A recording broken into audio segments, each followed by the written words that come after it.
equally, they cause problems to China.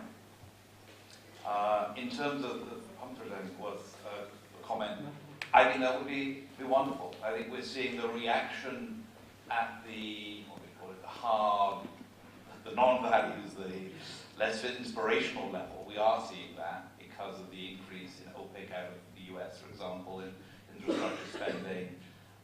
Certainly this added competition, in a sense, has got Japanese infrastructure investment going up. So it has brought forth more competition to say we're going to come in with alternative things. It's brought some competition in terms of partnering. But the values articulation, I don't think has been as strong. And I touched on the Pompeo speech around Africa, which was much more around, gosh, the Chinese are bad, why would you do that? Stay away from the Chinese, you follow us. Rather than, this is why we're attractive, and we'll help work through that.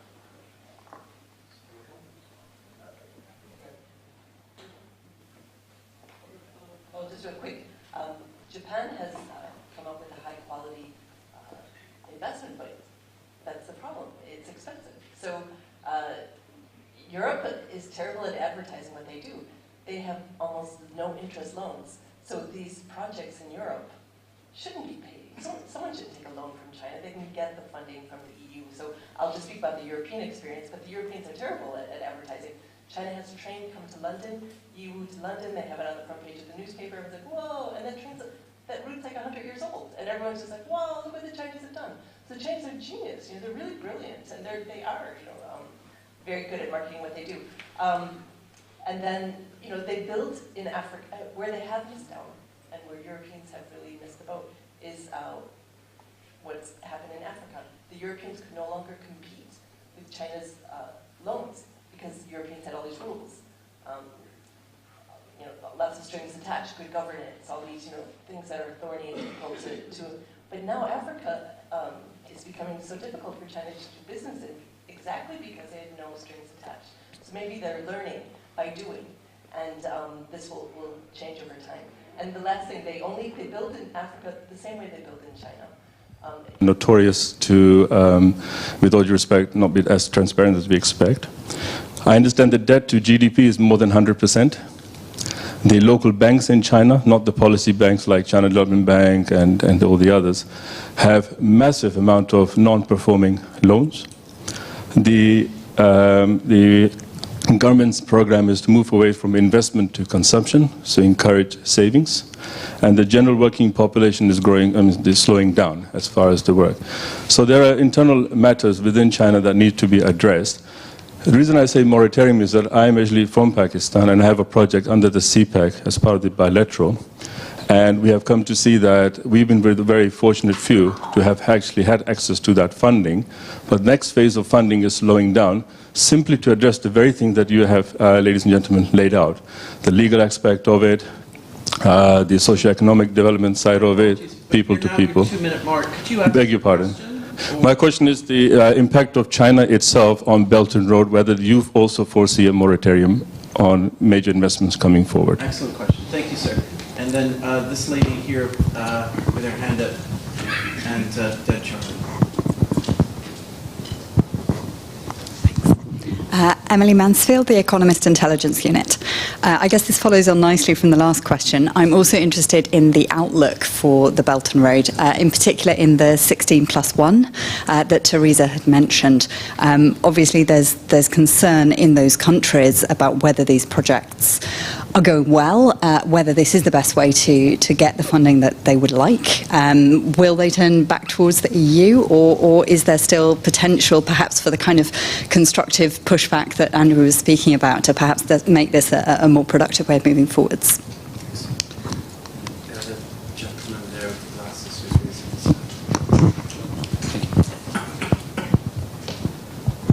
Hi, I'm Jai Parton from RUSI.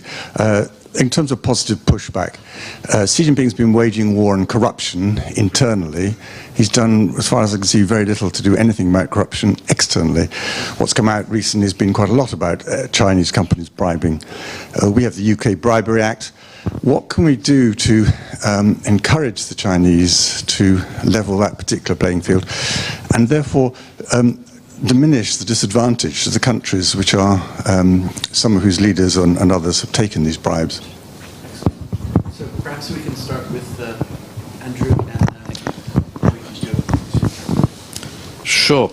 Just starting off on China's current position, and as a lot of people say in lots of forums, Chinese domestic situation drives so much of what is happening externally, and that is equally true for Belt and Road.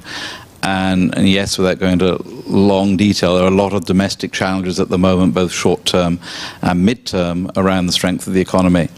And in fact, that's a lot of, when people talk about the very big numbers for Belt and Road investment, it's generally seen that that's not something China can do as it is at the moment. It doesn't have enough money to do that.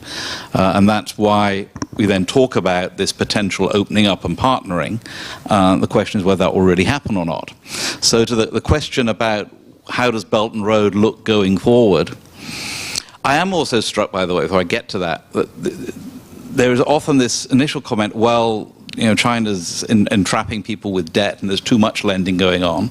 And then the next thing that happens is we have a lot of countries now quite disappointed that China's not turned up with lots of money and it's not fulfilling the expectations. So there is a bit of the, whatever happens, it's people are not feeling good about it. I think, though, at core, in Eastern Europe and elsewhere, people and governments are getting much more focused on what actually is this here. This is an offer from somebody, from the Chinese side versus the American side or the European side, to lend some money to build something, and we're going to bring our guys to come and do it. It's very tangible. There's this overarching stuff. But should I do this project? Is it attractive? And I think the answer will be some of it will happen, some of it won't. A lot more private sector stuff than state-owned stuff. And it will depend upon the ability and willingness of the Chinese to respond to this pushback and say there's a better offer on the table. So that's how I would see the outlook. I think the point Charlie Parton made about bribery and corruption is very important. And maybe from some of the countries where this is now being put in the spotlight, I mean, Malaysia has been extensively reported, less globally reported, the Kyrgyz topic I looked at a while back. Having a discussion with the Chinese about, look, this doesn't work for you guys, it doesn't work for the country it's happening in, and it's not in line with the values and standards that we have. So there is, to use the wonderful phrase, win-win there for people, because that is not threatening to Xi Jinping's authoritarianism.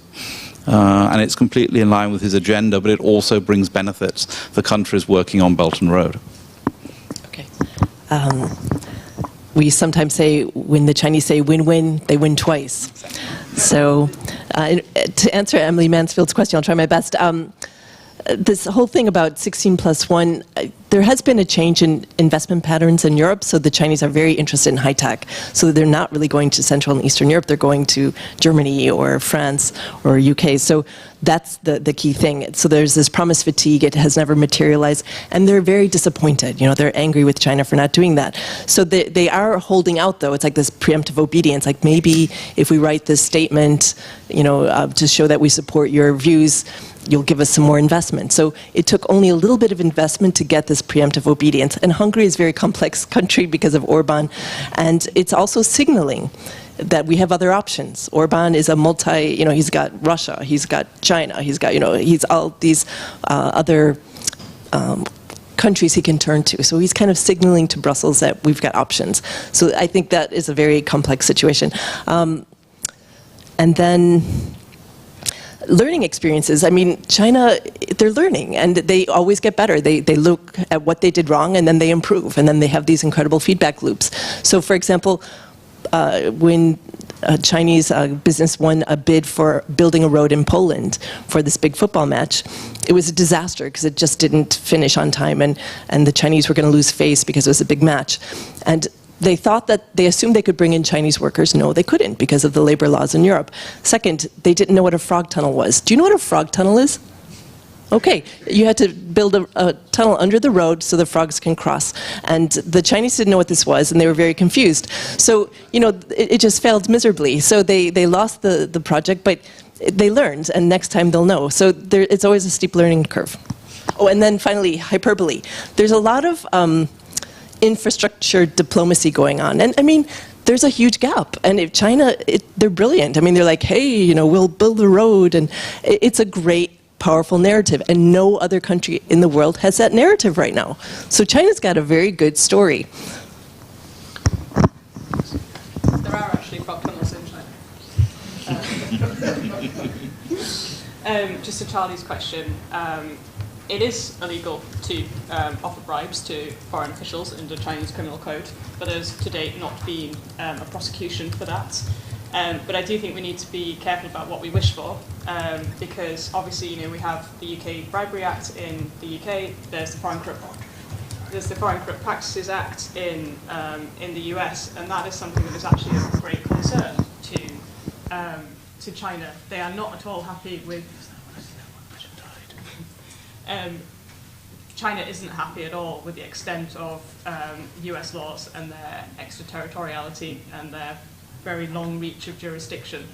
So do we want to encourage China to go in that direction by having a similar law? We're already seeing that to an extent, and obviously, Charlie, you know better than I, the National Supervisory Commission does give China reach over its state-owned enterprises and other public officials overseas, and they would prefer to handle that through a extra-legal, party-led method.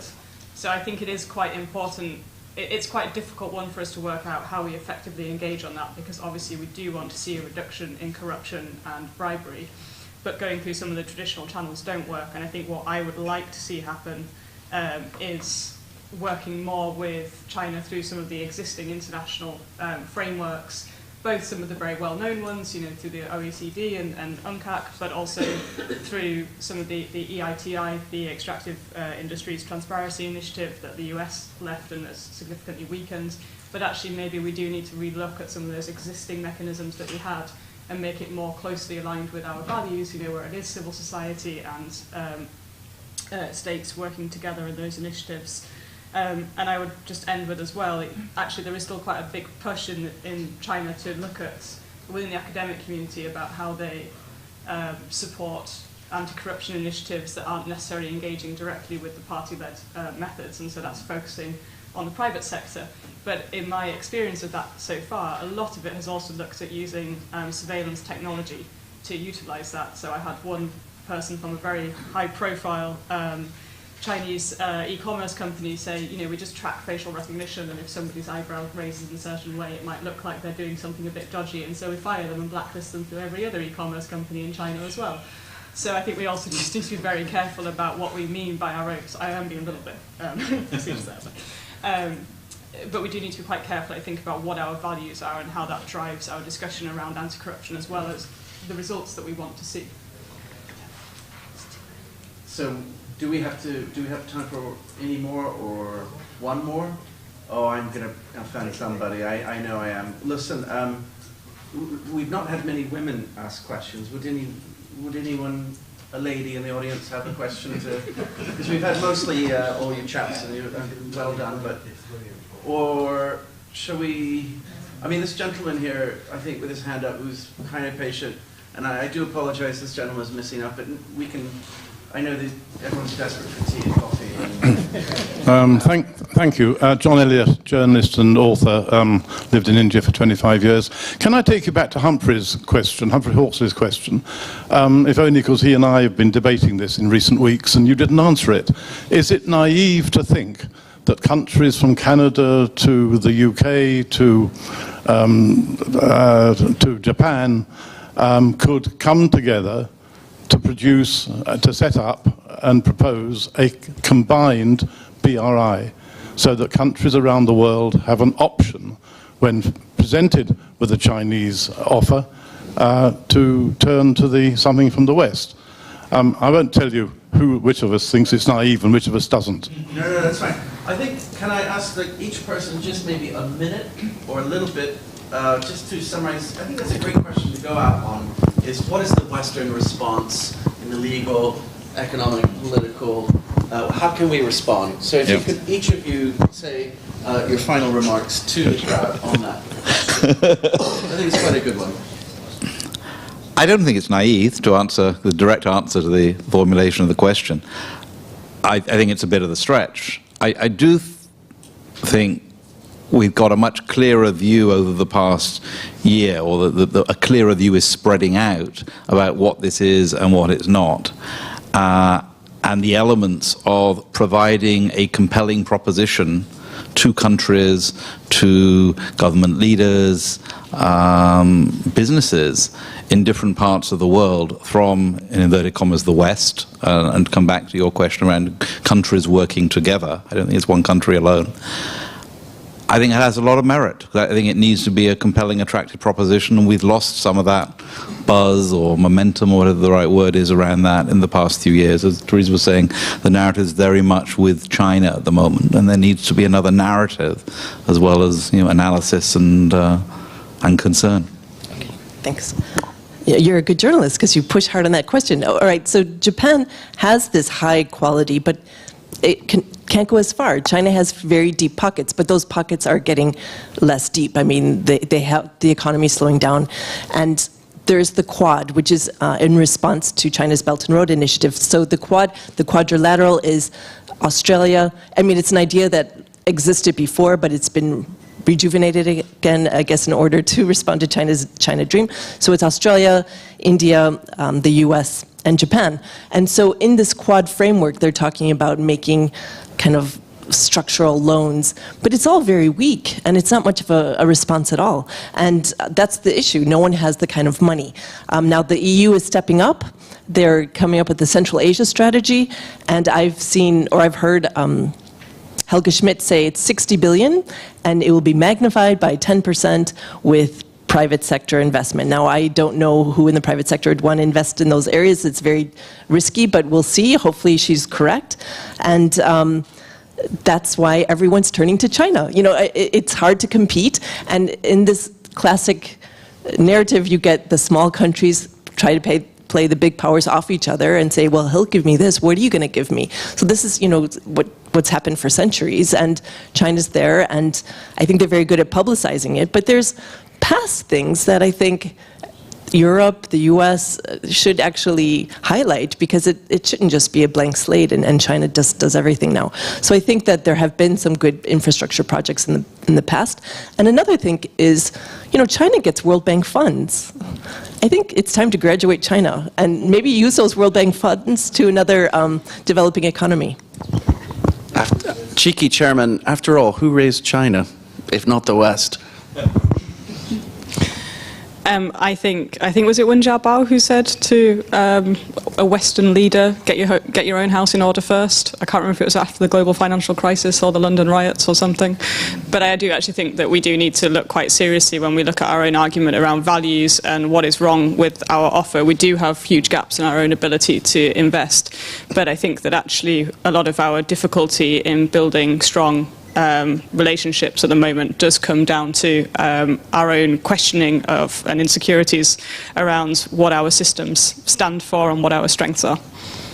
So a great many thanks to the Democracy Forum for hosting us, and a great many thanks to our speakers.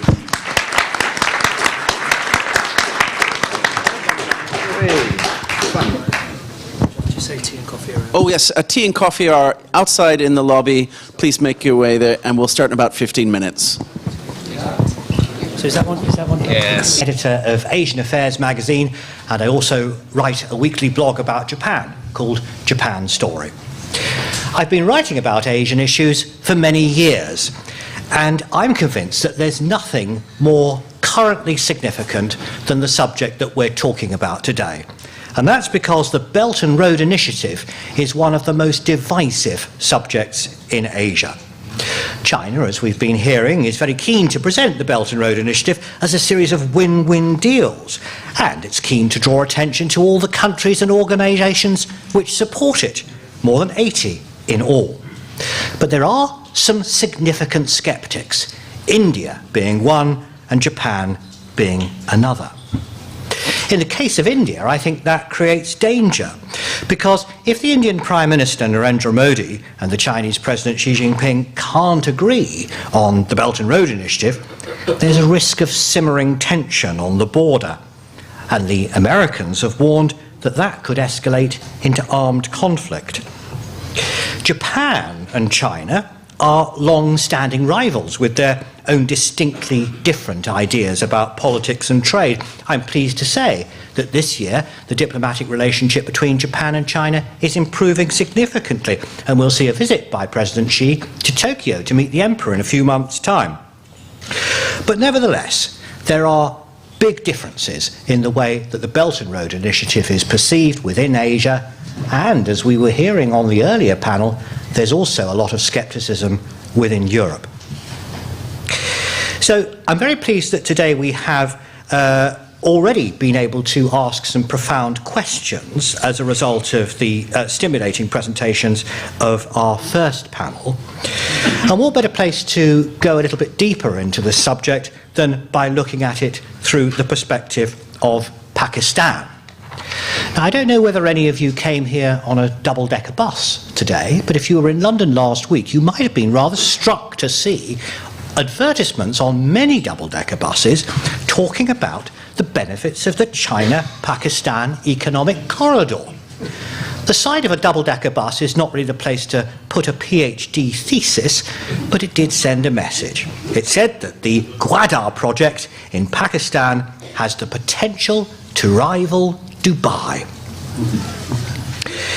Well, I was in discussion the other day about this with a Pakistan journalist, and he made the point that Pakistan is not, generally speaking, the destination of choice for investment. He described the country as a conflict zone, barely emerging from terrorism. And he drew my attention to the very large number of people who still sadly risk their lives in trying to escape from Pakistan and to start a new life in Europe and in Great Britain. Well, given those challenges, China is taking a very bold approach to its investments in Pakistan. And I wonder, what real benefits will that bring to the citizens of that country? What about jobs? Will the Chinese bring their own staff in to build new ports and infrastructure projects, or will they create jobs amongst the Pakistanis? I'm sure you're going to enjoy listening to all the speakers in this session, and I'd like you to think of some questions that you'd like to put to them at the end, because one of the great things about today's meeting is that we have a range of expertise with a great deal of interesting perspectives, both from the European side and from the Asian side. And I'm hoping that we'll be able to hear your points of view, and you'll be able to put your points to the panel and get them to go a little bit deeper into some of their ideas. But let me say something about Dr. Pervez Hoodbhoy. His background is in science, and he specialises in nuclear issues, but he combines this research with writing on the areas that we're thinking about today: politics, international relations, and social development. So I hope, Dr. Hoodbhoy, that your visit here to the University of London will be a rewarding one. I'm sure we'll do our best to engage with your words today. My expectation is that there'll be many questions, and I look forward to the discussion about BRI following on from your presentation. But ladies and gentlemen, could you please welcome our next speaker, Dr. Pervez Hoodbhoy.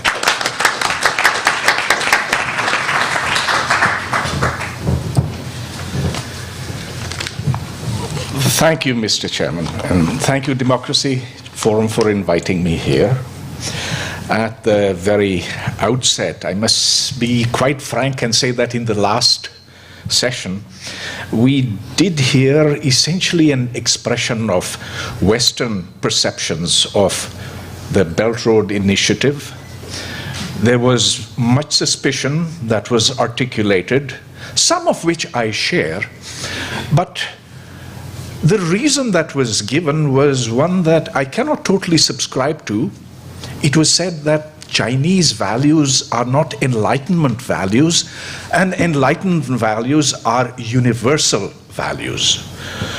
Well, let's accept that provisionally, that Enlightenment values are indeed universal values, but then the question becomes, how often has the West been true to those values? Indeed, let us remember that the age of colonialism happened precisely during that epoch. So, about 300 years ago, the British East India Company, it was called the Honourable British East India Company in those days. The Honourable was dropped after a while. It made friends with the Mughal emperors, and it made slow inroads. It eventually ended up destroying the Mughal Empire, and in 1857, India became British India. Well, we don't want that to happen, and we certainly don't want a repetition of colonialism, even economic colonialism. But now let me get back to the point, which is the Belt Road Initiative. It originates from China's desire to export its surplus capacity. Surplus capacity in terms of production of iron, steel, electronics, and so much more. Now, this is precisely what Vladimir Lenin had talked about as being the he talked about imperialism as being the highest stage of capitalism, that when capitalism produces more than it can consume, then it looks for markets overseas, and so therefore there is a legitimate reason to be suspicious. Well, this is a huge, huge plan. Its total budget is about 12 times that of the Marshall Plan, which was at the end of World War II, and it could essentially reshape the contours of the world, at least the economic contours of the world. I think that it is something that we must come to terms with, because the Belt Road Initiative is really a consequence of globalization, and globalization is itself a consequence of technology. Nothing of this kind would have been possible 300 years ago. But now that technology exists, it will be used by countries, and countries which are more powerful will be able to assert themselves in the international arena. Now, China has made clear, it has asserted that its relationship, its involvement with partner countries will be purely on an economic basis, that it does not it refutes economic colonialism. It states that political ideology, whether you have democracy or no democracy, human rights or no human rights, doesn't matter. That it shall look for only economic viability. So this is a criterion that we must evaluate it on. This claim needs to be evaluated. China also says that that BRI will build local capacity, and it will help sustainable development in the countries with which it has chosen to partner. I propose to look at this in the context of the China-Pakistan Economic Corridor, which is all of politics today in Pakistan. It's the big thing in town. By local capacity, I will mean that the ability of local industry to participate and to produce and manufacture goods that can be sold either domestically or internationally, and which add high value. And by sustainable development, I'll mean that which can lead to a planet which is able to come to terms with resource utilization. So, I am sure many of you know that the CPEC, China-Pakistan Economic Corridor, started in 2013. It has a total outlay of something like $62 billion. As such, it is the largest investment that Pakistan has seen in 70 years. The 70 years of its existence, and it is the largest investment by China. And indeed, there are very great expectations. Now, I plan to evaluate this on these two items alone.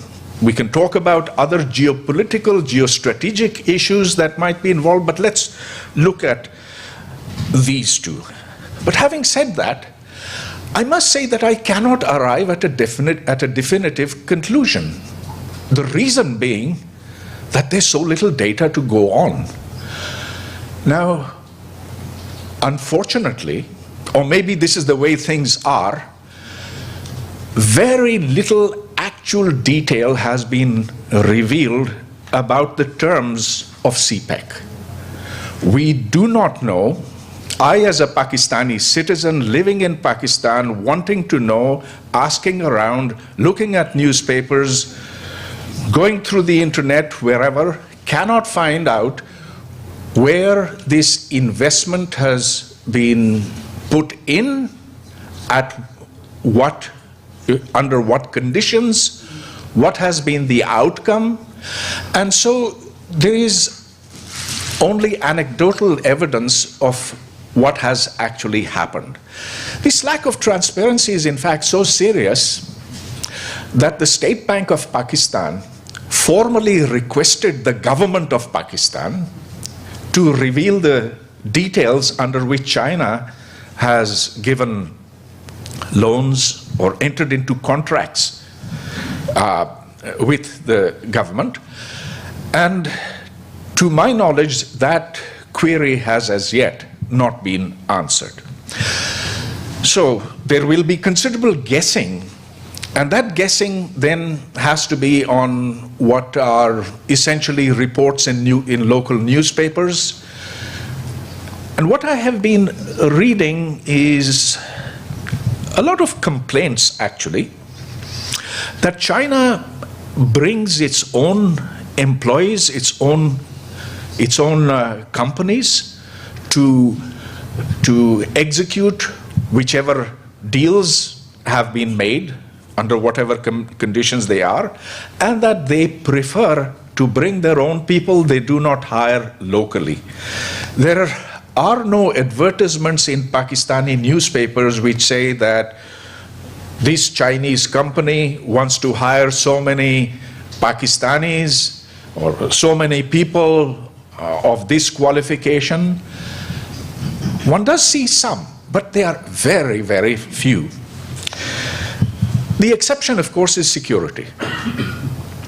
There are something like 12,000 soldiers who have been deputed to protect the Chinese, particularly in Balochistan, where they are considered to be under threat. The reason for that being a sense of deprivation of the Baloch, that although the port of Gwadar is where the central interest of China seems to lie, yet in that town, essentially the Chinese have made their own enclave, to which even entrance of locals happens only if you happen to have a card, a special identity card made for that purpose. The fact is that numerous Chinese workers have been attacked, and around 45 of them have been killed, most recently in Karachi. And so this force certainly provides employment, but this is not the kind of employment that we would really like to have in Pakistan. The Chinese companies that will be operating in the special economic zones will be essentially untaxed as a means to encouraging those zones. This has drawn complaints from the local chambers of commerce.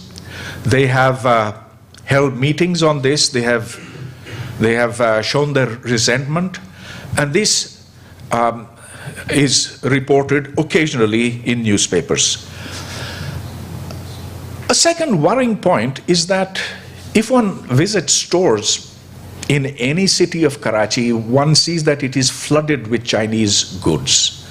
And one wonders what has happened to local industries. So, for example, earlier on, one could find cables which were made in Gujranwala, in Gujarat, in places near Lahore, and these cables were not bad. They did have ISOs 9,000 or something like that on them. And they were widely used, but now one finds Chinese cables, one finds Chinese fans, I mean electric fans, and all the brand names that one saw earlier, like Millet fan and Park fan and others, they seem to have disappeared from the market. Similarly, all small tools and spare parts, they seem to be coming from China. This has put a lot of small businesses out of work, but perhaps what has drawn a lot of attention is that contrary to the widening of the industrial and the manufacturing base, China now seems to prefer or seriously want to make inroads into the agricultural sector. Now that's a little strange, and that's not what should be happening, because agriculture, after all, is not a very technical, it's not a high-tech kind of work. It's basically digging in the ground and the right seeds and putting in the right amount of water and so forth. And this is something that we've done for thousands of years in this part of the world. Now that the Chinese have moved in with agribusinesses and they are buying land from locals, this has sent up warning signs. So these are issues which are affecting local capacity building. They're in fact decreasing the capacity of local industries, of local manufacturing. Now, there are, of course, expectations, and some of them presumably have been realized, but as I said, data is seriously lacking, that in some areas such as smartphone assembly and interior designing and manufacture of certain kinds of parts, spare parts, etc., that there will be an enhancement of local capacity. And another area in which there has been most definitely an enhancement is that of steel, because the steel that is being used for CPEC projects is coming from the Karachi steel mill, and so this is one area where there has been a contribution. One does not know what the balance sheet on this is, but looking around, one gets the impression that it is not building up local capacity. Now let me come to sustainable development. This is actually quite worrying. As we know, the planet is in terrible condition. The fact that CO2 levels have been going up has a profound impact on the future of this planet. And one of the greatest contributors is that of coal-fired power plants. In the Tharparkar district of the province of Sindh, there is a massive coal mining project, as a result of which coal will be mined for use in power plants, and this will impact, first of all, the local environment, because coal-fired plants need a lot of water, and this is in the desert. So that means that one is essentially sucking up water and denuding the aquifer. This has already caused a migration of people out of villages in Tharparkar. But it's worse than that, because coal-fired plants, they produce ash. And that ash has to be disposed of. And where do you dispose of it? In the desert. That's a major, major problem. Similarly, in the port of Gwadar, which is really the apple of the eye for the Chinese, there is also going to be electricity generated from a coal-fired power plant. And again, the issue will be, where will that ash go? Because that's pristine area, it's beautiful, and one fears what will happen to the local ecology, to the fishermen, and so forth. But this reliance on coal is actually very worrying, because it shows that the Chinese, who have suffered the worst kind of pollution in Beijing, across China, have now resolved that they will go in for wind power, for solar, for photovoltaics, and that they will phase out the coal industry in China. And yet, this is deemed to be an industry that is worthy of export, but cannot be tolerated domestically. I might say that personally, I am even more worried about the 2 nuclear power plants that have been installed, that are being presently installed in Karachi. They began construction some 4 years ago. There's another 2 to 3 years before they're completed. But here is a situation which is worrying, because as one looks at Fukushima, what happened there in 2011, when things went out of control, Fukushima had to be evacuated.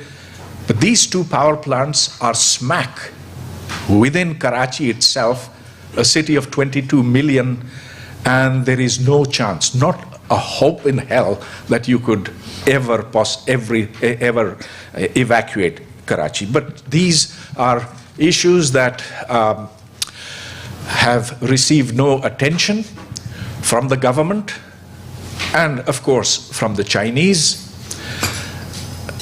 These are deemed to be national security issues which none may talk about. Now, let me conclude by saying that China maintains that its projects have got only to do with economics. Now, I'm sure this must be true with, in relation with certain countries, many countries perhaps, but it is not true for Pakistan. If one looks at the road that has been constructed all the way from Kashgar in China, over the Khunjarab Pass, through Balochistan, down into Gwadar, trucks have already made that journey. But those trucks take a lot of time. It's much cheaper to send those goods across by sea from a Chinese port to wherever. And so the question is really, why develop the port of Gwadar? And here the issue seems to be strategic. After all, this is what the Russians had aspired to. This is why they had invaded Afghanistan, wanting access to the warm waters of the Arabian Sea. But the Chinese could get that without an invasion. Well, it still could be a way of benefiting both countries, but then that can only be true if the terms and conditions are laid out very, very clearly, and when the issue of how people feel when their land is used and when their resources are appropriated is also taken into account, and that is not being done. I think this was a question that was raised in the earlier session too, that the Pakistan government and essentially the Pakistan military could have handled this in a way that could have assured a much more peaceful way to develop Balochistan and Pakistan as a whole, had they listened to those people who say that really this is our land and this is something that you need our permission for, and this is something that we ought to get the right share for. Unfortunately, that seems not to have happened. So, in conclusion, CPEC CPEC could offer genuine opportunities to Pakistan, but only if handled sensitively and well. It has not been, in my opinion, handled well, sensitively. The government has been over-keen upon creating this alliance with China. It has put other considerations on the side, and the secrecy and security does not bode well for the future. Now, looking at BRI on a larger canvas, one feels a little apprehensive at this vigorous globalization that is happening. It's happening without an adequate regulatory framework. Now, I certainly do not fault China alone for the state of the planet that we are in today. Let's remember that it was Donald Trump who walked out of the Paris Climate Accord. Nevertheless, there is a mounting urgency for all of us to consume less, to be discretionary in the use of resources, and we must learn that the first industrial revolution gave us the first inkling that that there could be downsides to economic expansion.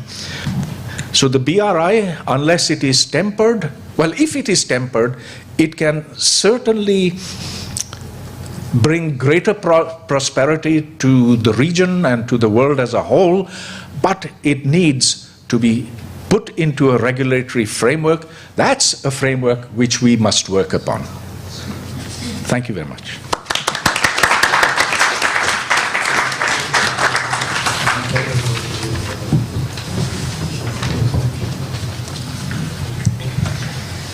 Thank you very much.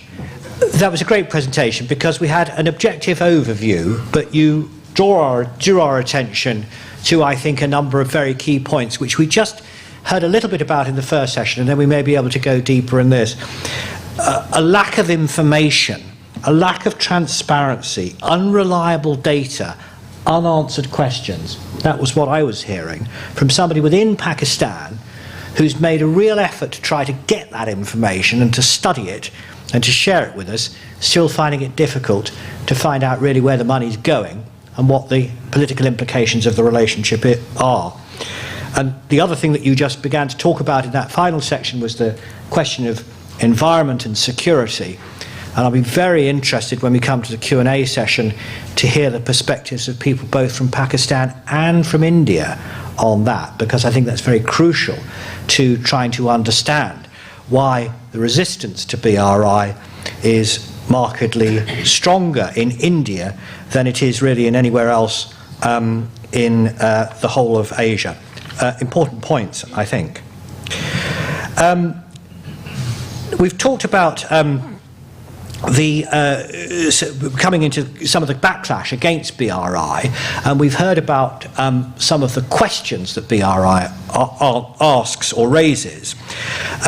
I think that's something that we can go into a little bit more deeply now. What are the main objections? Is it about politics? Is it about economics? Is it about global influence? Is it about competition?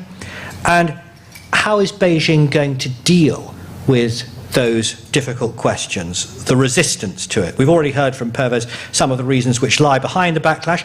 Now let's try to find out how China deals with such a response and to ask how it's likely to tell its own version of the narrative. Would you please welcome our next speaker, Andrew Small.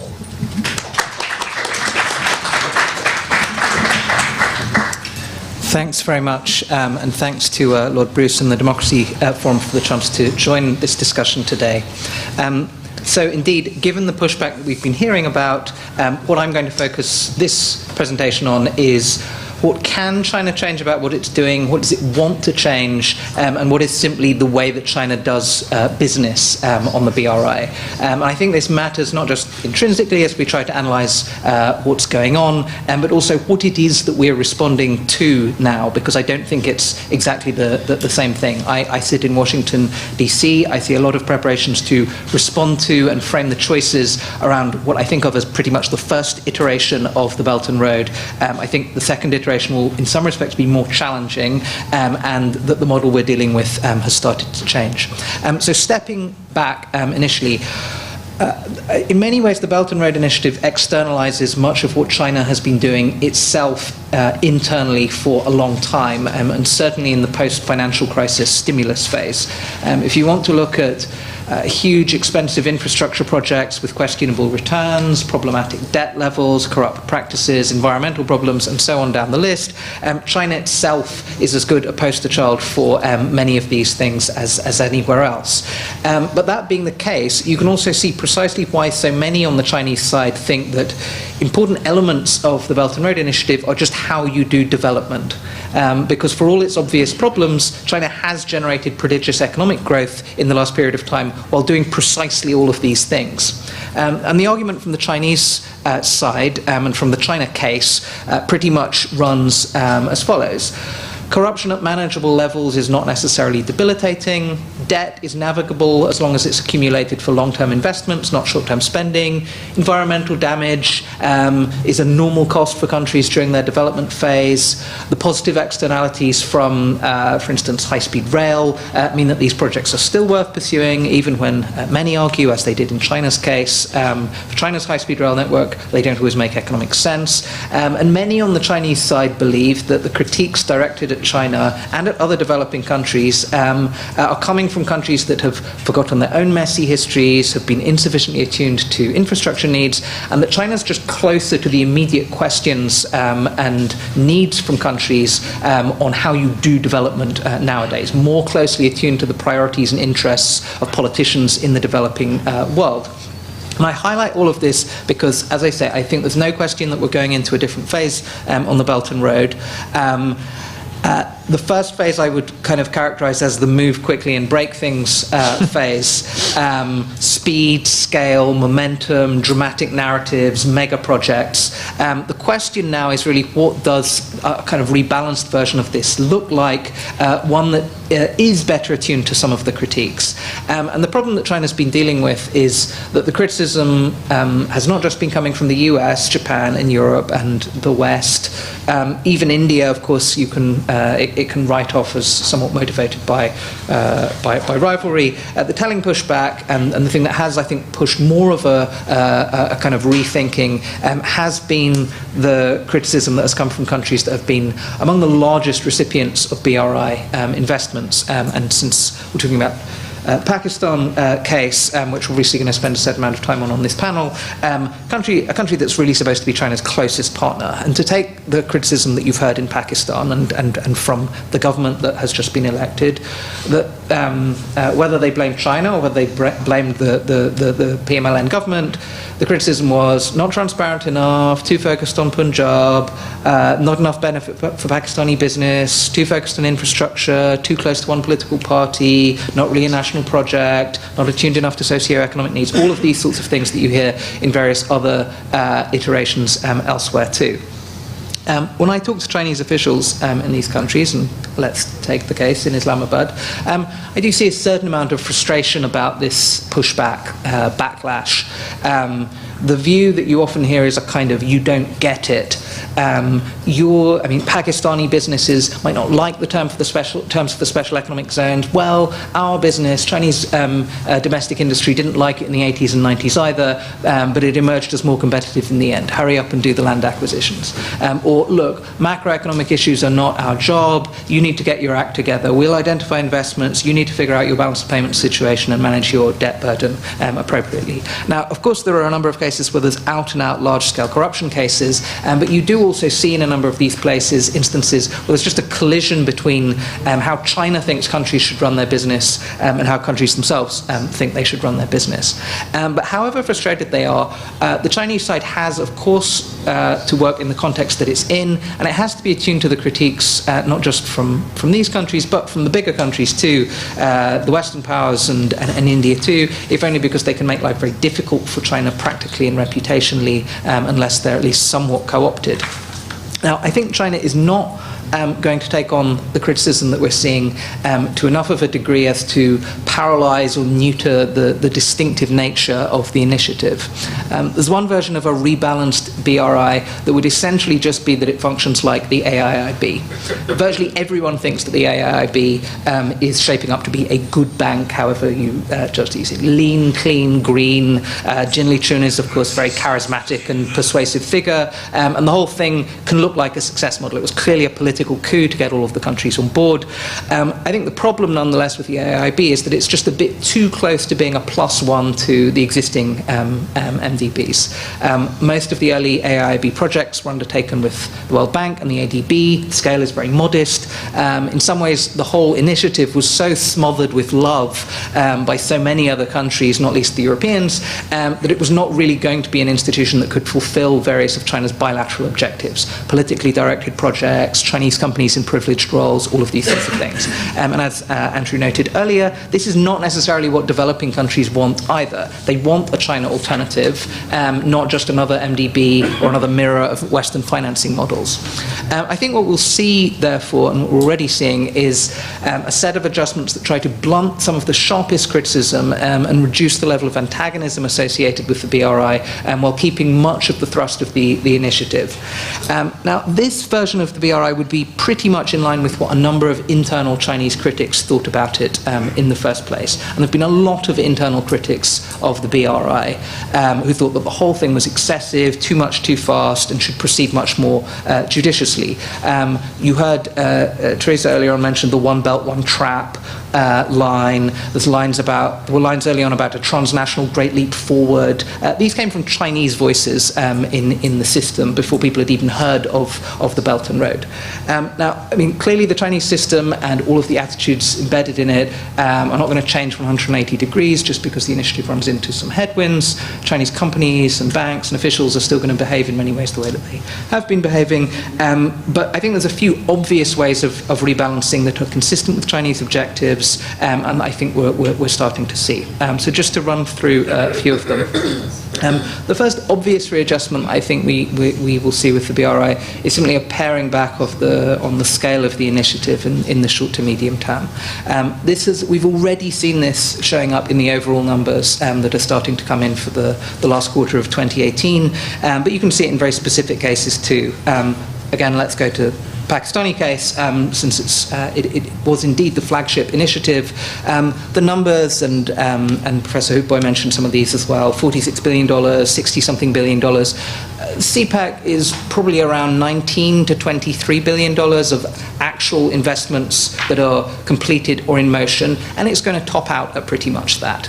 We may see one of the big railway lines. We'll see some other developments in the next period of time on industrial zones and a couple of other areas. But we're not going to see the huge package of MOUs and things that were talked about in the first phase. It is going to be a smaller scale result that we get there, and it's going to be a smaller scale result that we get in a number of other cases as well.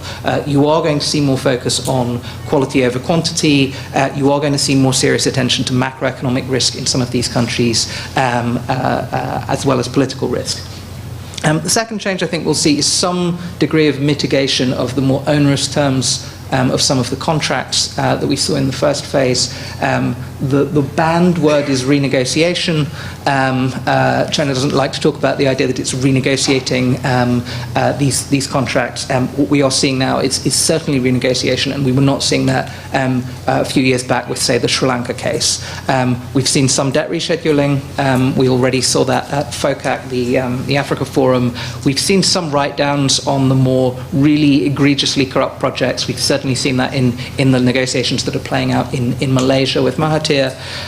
The notion of the debt trap has, of course, been extremely reputationally damaging for China, and it has affected the willingness of countries to enter into deals on certain scales. I don't think that China can politically afford many more cases like Hambantota, and financially I don't think it can afford many more cases like Venezuela. And I think in both instances there's going to be far more concern. And if you look at most of the renegotiations that have taken place on debt over the years, for the most part these are exceptions. China has functioned like a more normal creditor most of the time. The third thing is, I think you'll see more efforts to co-opt some of the third parties that have feared losing out in the context of the Belt and Road. China is aware that the criticism that is coming at BRI is also directed at the fact that in the process of externalizing the China model, you basically externalize the lack of access, privileged position of Chinese companies, all the things that the Europeans, the Americans and the Japanese and others have complained about in China itself, you externalize that to third markets. If China is able to go through a period of time in which it hands over at least a proportion of procurement contracts to, for instance, Japanese companies in Thailand, which is one of the big joint Abe-Xi initiatives, I think the expectation or the hope on China's part is that it's going to take some of the edge off the intensity of the competition. Lastly, and though there are some other changes as well, I think there's going to be a bit more of an attempt to develop a kind of more benign, out-and-out altruistic gloss to some of what's undertaken. Again, let's take the Pakistani case. The new government, of course, has come to power talking about more socio-economic development projects. You've already seen in the negotiations on the next phase the new Chinese aid agency kind of was one of the main new protagonists. There's talk of as much as $1 billion in aid that will go to Pakistan. That's not the sort of thing that China has traditionally done. Most of these projects are, of course, conceived as loans rather than grants. You may see at least a modest change in that regard. I don't think it will add up to a huge amount of money, but it will be potentially important, at least to the narrative, because this will be new, and I think China is testing out its capacities in this regard on the development side, which is not something it's traditionally done. How much difference will these and some of the other changes amount to? I do think it's going to make for a somewhat smarter version of BRI. In many ways, China's made it very easy for critics to say, here is a long list of very obvious flaws to the Belt and Road. This is why you shouldn't take Chinese money. It's a threat to your sovereignty, your democracy, your companies, your economies.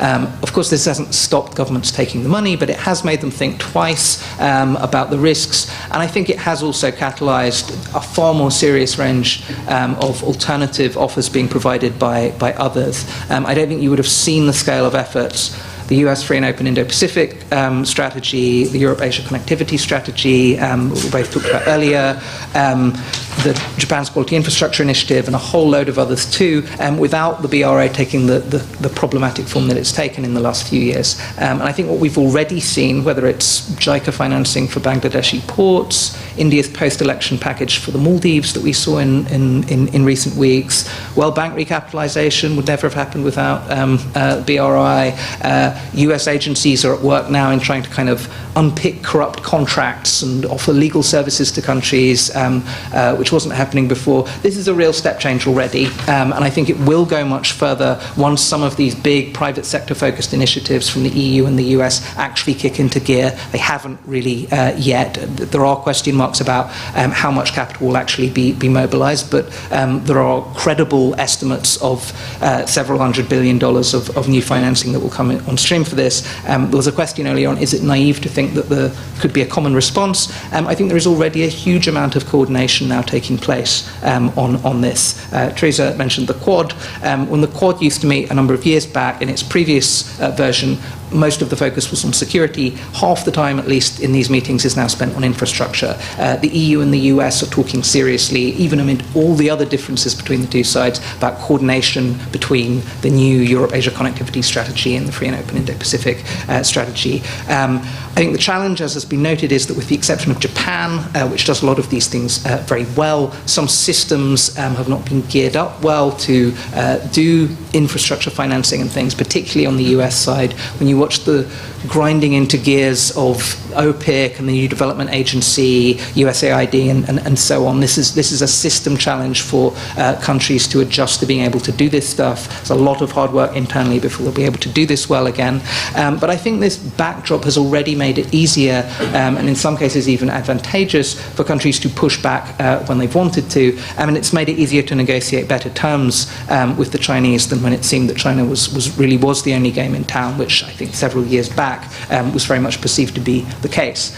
Now, if you're in, say, a certain country in the Western Balkans that wants its failing steel industry bailed out, you're still not going to get cheap EIB funding, and you may still be minded to offer a railway project to China as a quid pro quo, despite the prodigious volumes of high standard European money available, cheap European money available. But if you're an opposition party in the developing world trying to decide whether you should take a strong stance against certain BRI projects, but worried about what might happen when you take office, you're in a much more comfortable place now than you were 3 years ago. And again, if you contrast what's happened with in the Maldives or in Malaysia versus what happened with the last Sri Lankan government, I think you can see the step change that there's been just in the last few years. Very final point.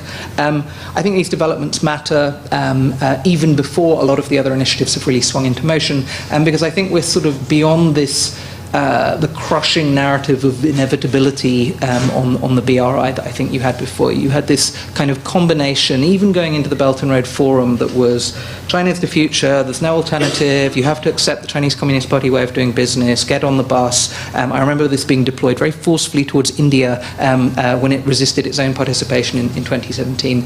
I don't think we know yet what the new model BRI is going to look like exactly. I've hinted at some of the ways that I think China's going to try to change some of this. I think a lot of it is going to emerge from many of the negotiations that are now underway, country by country right now, not just from some kind of new strategic decision from Beijing. But I do think that it is clear to China now that BRI version 1, which was pretty much, as I say, the kind of straight up externalization of the China model, is not going to work.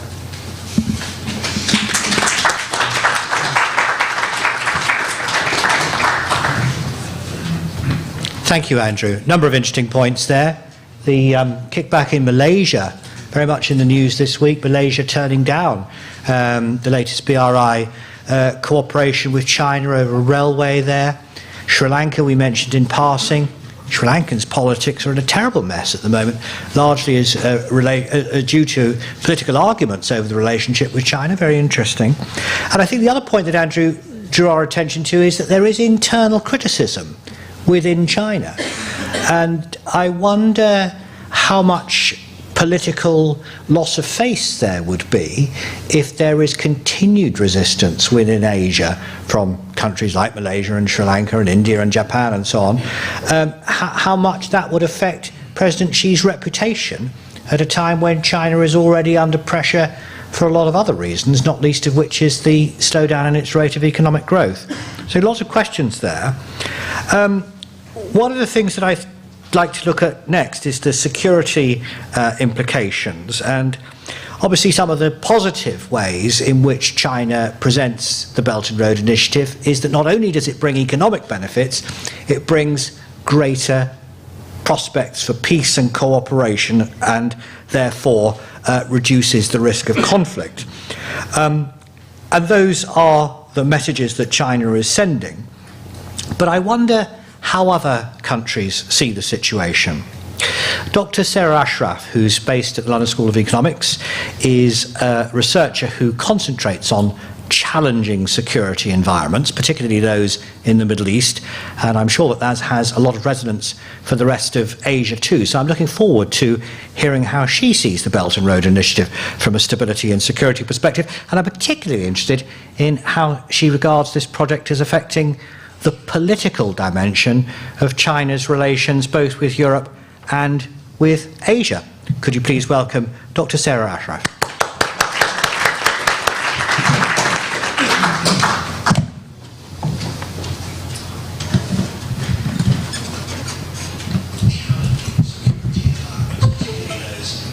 Okay. Yeah.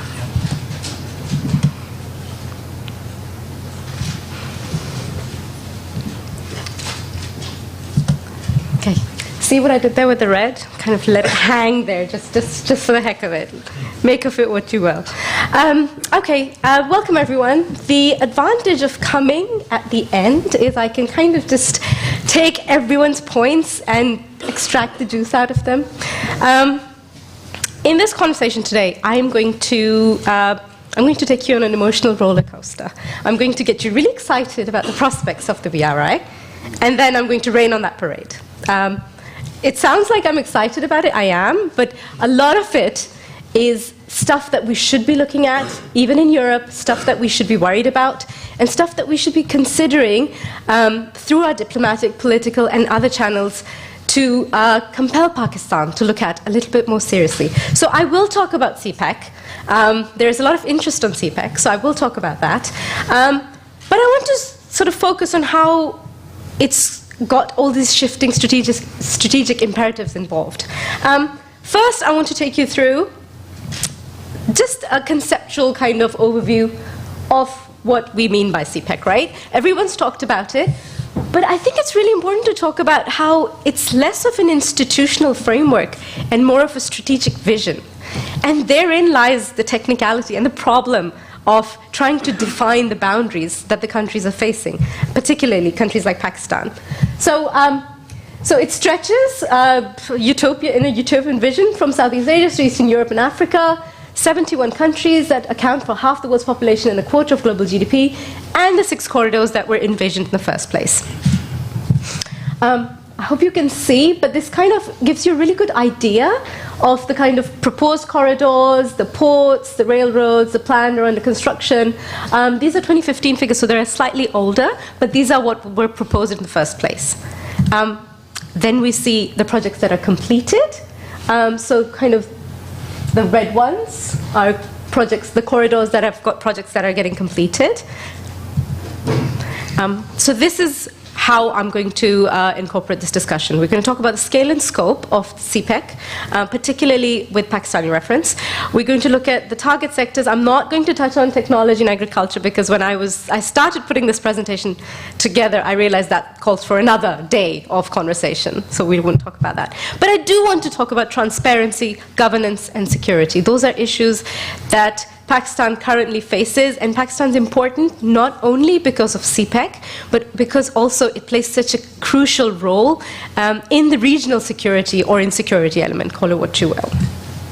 So this is I love this map because it's so simplified. It just tells you exactly the span of the physical road that would go up from Gwadar to Kashgar in Xinjiang. And these are the railways that we're hoping to kind of build and put together. These are the highways. And these are the special economic zones. I'll come back to the special economic zones in a little while because I think it's important. They were originally planned to be at somewhere around 42 special economic zones, but that was going to be unsustainable given Pakistan's situation, so they were whittled down to 9. There's a potential conversation of an economic zone in Gwadar, which would be the 10th, but that's kind of in conversation at the moment. So where does this concept, this buy-in to BRI come in conceptually? It comes from a project called the South-South Cooperation. It was articulated by an Argentinian economist. He was a structural economist called Raul Prebisch, who presented it at the first UN Conference for Trade and Development in 1964. The idea that South-South trade should move from the periphery and into the center. It's very attractive for people who are living in what we call the global south in academic circles. And that's something where the buy-in came in for the BRI and CPEC in particular. China started the spearheading project for the South-South cooperation, and it was very attractive for countries like Pakistan. Okay, so let's talk about the benefits, right? Why we talked about it, but I'm going to, like I said, I'm going to get you all excited and I'm going to blow it. For China, the use of Gwadar enables it to bypass the Malacca Strait, currently its only maritime route across the Middle East and Africa and Europe. It also would intend to reduce the alternative sea route distance that China currently has to traverse via the Malacca Strait by 10,000 kilometers, so it's quite a significant help to its thousands of Chinese firms that are involved in development work in the Middle East and Africa. And also then it would help open up opportunities for incentivizing state and private investment to expand employment opportunities in Xinjiang. Right, for Pakistan, CPEC carries investment, infrastructural, fiscal incentives. Pakistan's had the lowest economic growth of all the major countries in that region, Sri Lanka, India, Bangladesh, and then and Pakistan comes at the bottom. So according to a forecast by the IMF, a previous forecast, the Pakistani GDP would have grown by more than 5% by 2020. Oh, it's a bit dicey there. According to official estimates in Pakistan, the CPEC projects may create in excess of 2.3 million jobs, and this takes us back to the conversations we were having about how many jobs for Pakistani officials are actually being created. And the country's GDP was predicted to reach 4.2 trillion by 2050. Now, those are all really exciting prospects, and to put it simply, the success of CPEC would be critical for the projection, the negotiation, the execution, and the expansion of the BRI. So let's talk about the current composition of CPEC. Gawad port is now operational for commodity exchange, financial transactions, etc. The energy sector takes the largest, let's go there. The energy sector takes the largest share of CPEC investment. That's about 72% of the total sum of $33 billion. The second largest segment of investment is dedicated for transportation. Pakistan has a very crumbling transportation network, which would be helped by CPEC in many ways, and that's very attractive for local developers, etc. And other sectors that we won't touch upon, like I said, are agriculture, which arguably is also one of critical focal points of CPEC. And it kind of gets sidelined in view of all the other high-tech stuff. But there are sort of developments there that need our attention. So, in terms of transparency, what's the problem, right? This is when it starts getting really exciting. As the project started, the short-term income increased, global domestic demand, inflated the property bubble, pushed up the value of the currency, and led to a surge in imports. As we started doing that, we started having a rising current account deficit and falling forex reserves. So the IMF started getting a little concerned about this level of Chinese debt that Pakistan was starting to stockpile. And the managing director actually said clearly that the fund will expect absolute transparency about the nature, the size, and the terms of the debt that have a bearing on a particular country, right? So what are the problems? The problems are, at the moment, even the State Bank of Pakistan does not have these details to compile its own debt sustainability forecasts on the basis of whatever information is out there. Meaning, the curator of the country's foreign exchange reserves is left to draw upon external debt sustainability forecasts on the basis of informed guesswork. This is quite stressful. And I think we should all be concerned about this, considering where Pakistan is at the scheme of things. Frequently, the payment mechanism involved in Chinese projects is not known to the State Bank, which means there's a significant underreporting of imports from China because of many of the payments that are not being routed through the country's banking system. So we want to think about if through legal covenants there are hands tied to prohibit disclosure, then surely these should also be applying to institutions like this, the IMF. If Pakistan has to disclose these to the IMF, it has to disclose it to the general public and to the State Bank. So where is this, let's get an example, okay? Why is there a huge jump in the size and suddenness of this discrepancy? A large share of this is going to the surge in import of power generation machinery, which is being recorded by customs, but is not fully visible in import financing data available, particularly with the State Bank. So it appears that the power generation machinery is landing at the port, but the corresponding outgoing payments for this machinery can't be seen. Either the payments will be due much later, or the companies responsible for the projects are simply making the payments directly in China, or after taking a loan from the Chinese banks. So it appears that the bulk of these imports are being financed from outside the Pakistani banking channel. So if the settlement for such imports is being made outside the system, what does that imply for investments that the country is supposed to see from China itself? These are questions that need to be asked at this point. This is also problematic because the outflows on debt servicing will go from the Pakistani channels, but the inflows are not being routed through it. So if the imports, the FDI, and loans from China are not fully captured in the balance of payments data, it doesn't reflect a comprehensive economic picture. We have a real problem with understanding how much is coming in and going out. So what happens once these projects begin commercial operations and their debts and repatriation of dividends start going? Will that bill arrive with a big bang? And when it does, how is Pakistan going to cope with it? Pakistan's already struggling to cope with its existing investment expenditures.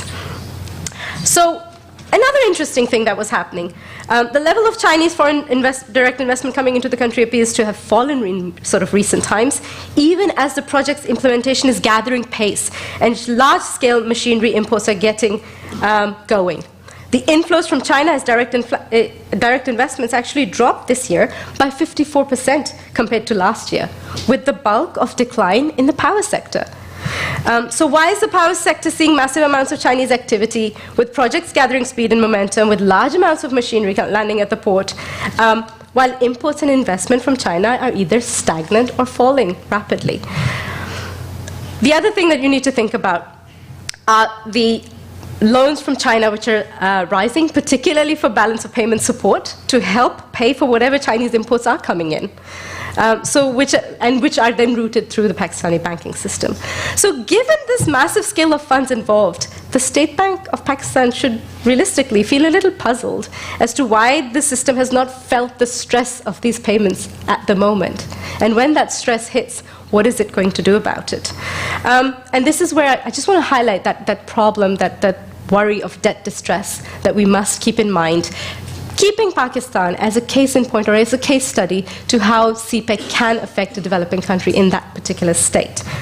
In terms of governance, now this is going to be something that keeps coming up because Pakistan has huge internal problems of governance, of social cohesion, of polarization on so many levels, but socio-economic above a lot of others, in my opinion.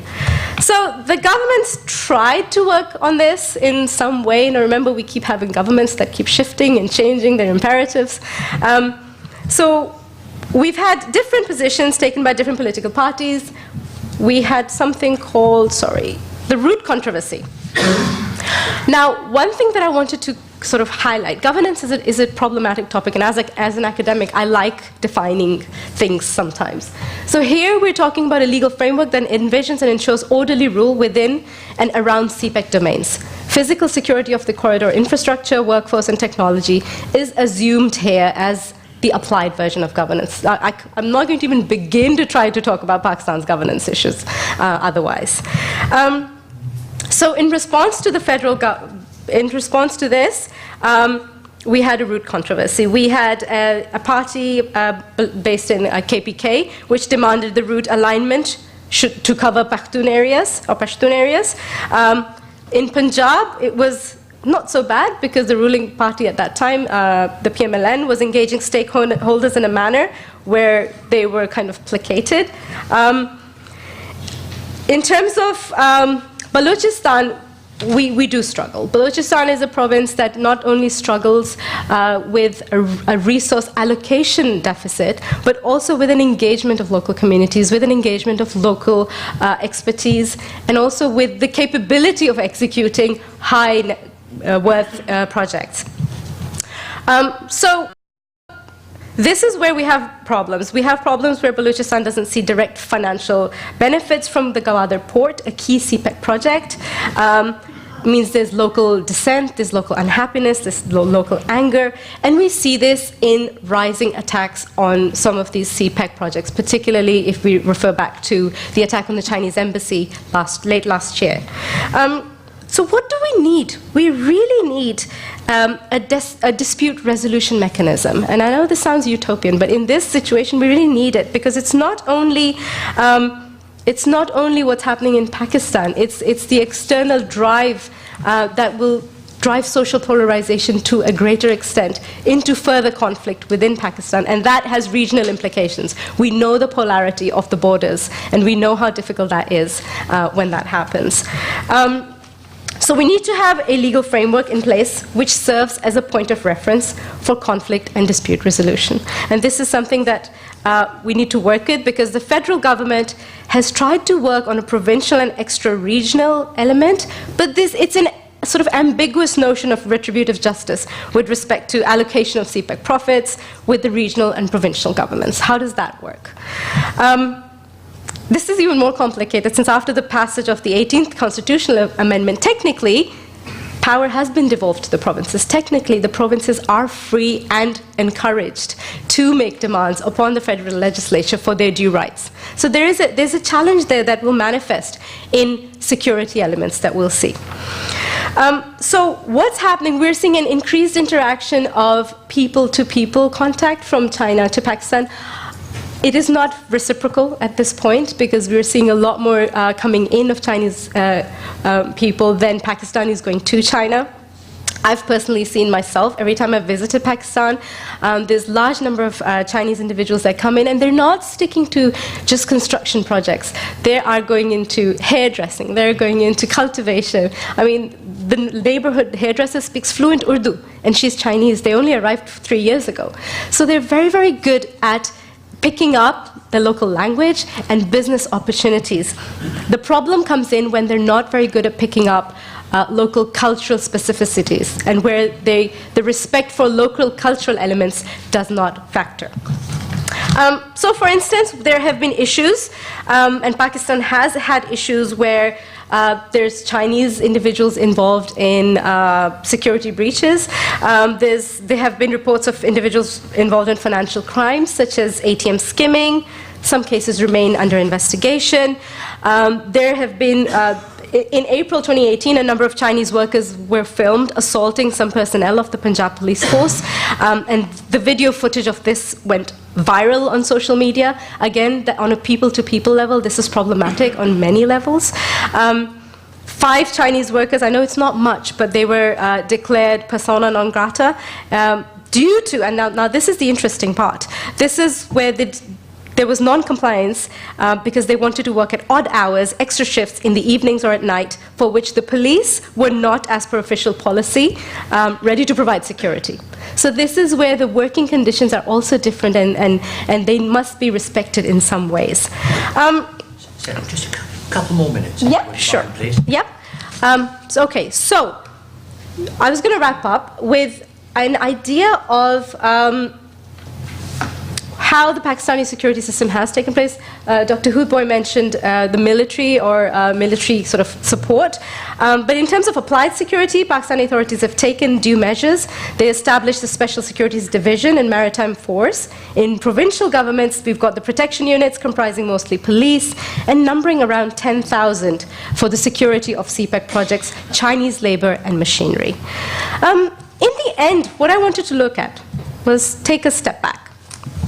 So we've developed, this whole idea of huge problems with balance of payments, with Pakistan as a developing country suffering, and potentially a bubble that's a ticking time bomb that's going to happen. So what are the implications or opportunities for Europe?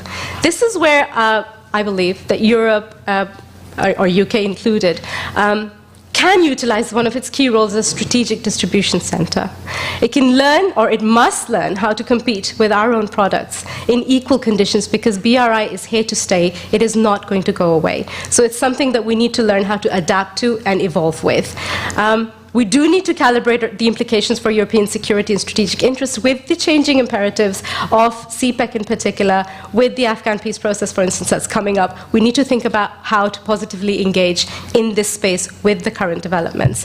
And in the end, we need to think about how to foment the creation and preservation of jobs in Europe following these acquisitions by Chinese companies. It's already been mentioned how deeply they've been ingrained. So we need to start thinking about how to foment these acquisitions, or how to basically mitigate their divisive effects.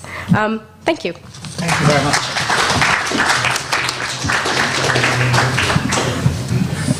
Thank you, Sarah. And that little story about the hairdresser that crossed the border and learned Urdu in 3 years is a reminder, I think, of two of the characteristics about Chinese people which I greatly admire. Their sense of adventure and their great enthusiasm to learn new things, including other languages. I hope we haven't lost sight of the bravery of the Chinese in developing these BRI projects throughout Asia and the world. We have a few minutes for questions, and I'd be interested to hear what you've got to ask the panel, particularly in the relation to way in which the lessons that are being learned in Pakistan could be applied in the rest of Asia and other parts of the world. So let me invite you to take questions.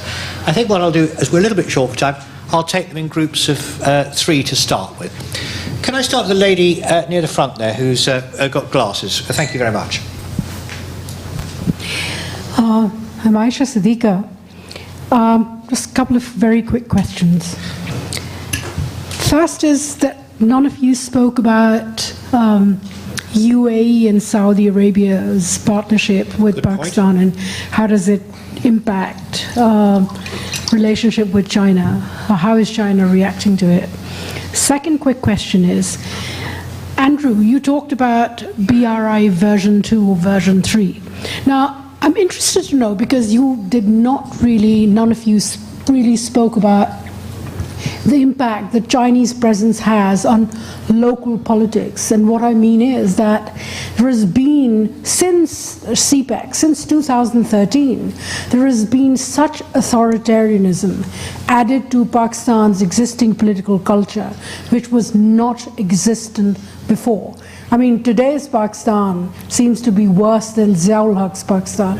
Okay, let's leave it there. The point is the influence of the Chinese on the political situation. Let's keep it going, because we haven't got all that much time.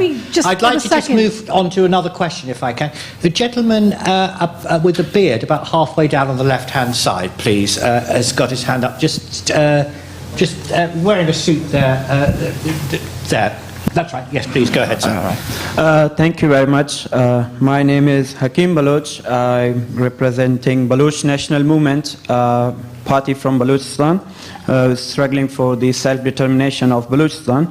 I would like to thank the Democracy Forum and especially Dr. Pervez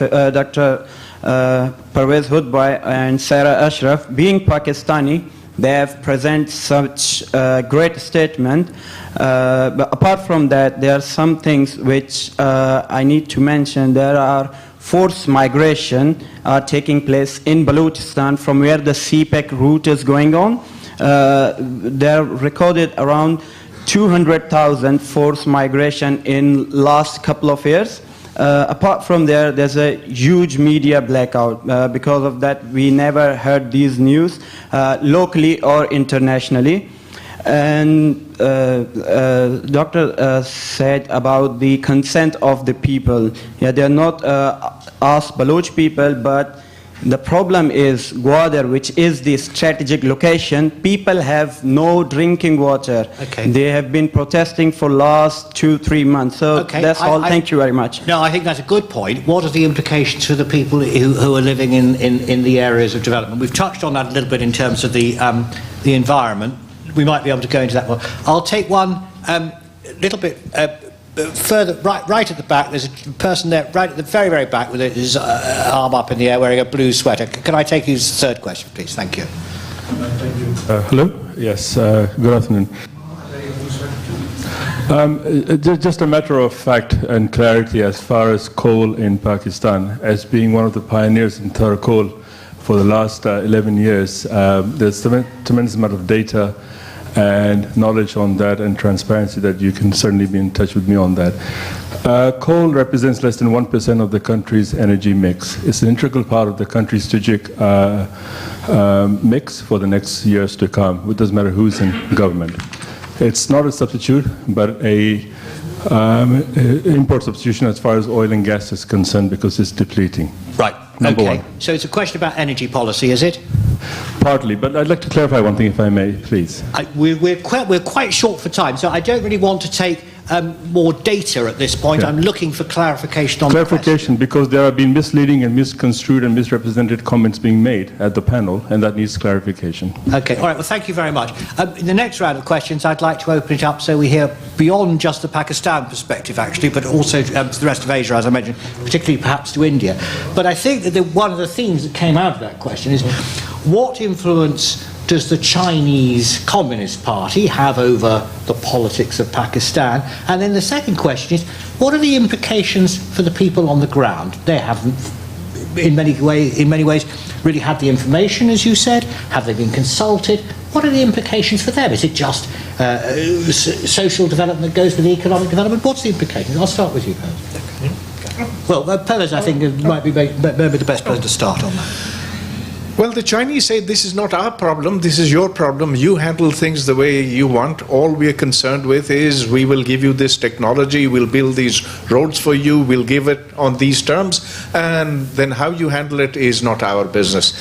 So what this ends up with in a situation like ours is that it reinforces authoritarianism, regional differences, and disaffection, particularly in Balochistan, because after all, Gwadar is situated in Balochistan, and as the gentleman pointed out, there's serious problems that have come about as a result of constructing that port, most particularly the exclusion of the Baloch from a large area, from the city, from the town itself, and from the use of water. Now, water is a very scarce resource over there, and although there were ideas about having a water filtration plant and using seawater for that, but that hasn't worked out. Let me come to the issue that Aisha Siddiqa raised. What has been the implication of Saudi Arabia now promising to invest $12 billion in Balochistan? That and the UAE as well. Now here there's talk of a Saudi economic corridor, not just Saudi-Pak economic corridor. And the Chinese are worried about that because they essentially went into the construction of Gwadar port assuming that they would have total control of that, but now they see that they could in the future get wrapped up in a struggle with Iran. Because after all, the reason that Saudi Arabia is investing in Gwadar is because it's just on the, it borders essentially Iran itself. And there's a lot of reports that I've read that the Saudis are investing in madrasas in Balochistan, and so using the Sunni religious card to balance Iran. This could lead to radicalization, and radicalization is already there, and China is afraid of that because of its own problems with the Uyghur in Xinjiang. So that leads to a complicated situation. Maybe this is the reason why China has not agreed to bail out Pakistan, and Pakistan has had to approach the IMF for the nth time. Shall I move around the panel? Yeah. Andrew, I know you were talking to a Pakistani politician the other day. They were about to talk about China with you, and the conversation was suddenly cut short. Tell us what happened.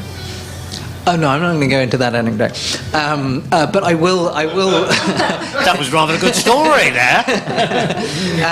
The Razak Dawood.